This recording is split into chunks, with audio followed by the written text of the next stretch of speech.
Syria రాజధాని Damascus పేలుళ్లతో దద్దరిల్లింది. French అధ్యక్షుడు Emmanuel Macron బస చేసిన హోటల్ దగ్గరలో పేలుళ్లు సంభవించాయి.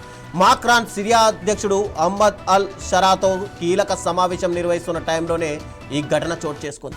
ఈ పేలుళ్ల వెనుక ఎవరున్నారు, కారణాలేంటి అనేది ఇంకా స్పష్టంగా తెలియడం లేదు. సిరియాలో కొత్త ప్రభుత్వం ఏర్పాటైన తర్వాత ఒక పశ్చిమ దేశాధినేత పర్యటించడం ఇదే మొదటిసారి.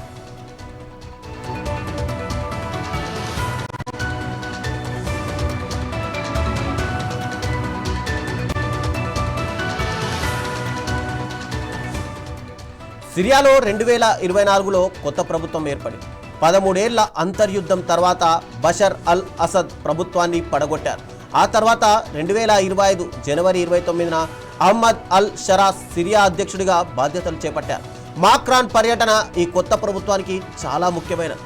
ఇలాంటి టైంలో జరిగిన పేలుళ్లు అనేక అనుమానాలకు దారితీస్తున్నాయి. భద్రతా దళాలు ఇప్పటికే అప్రమత్తమయ్యాయి.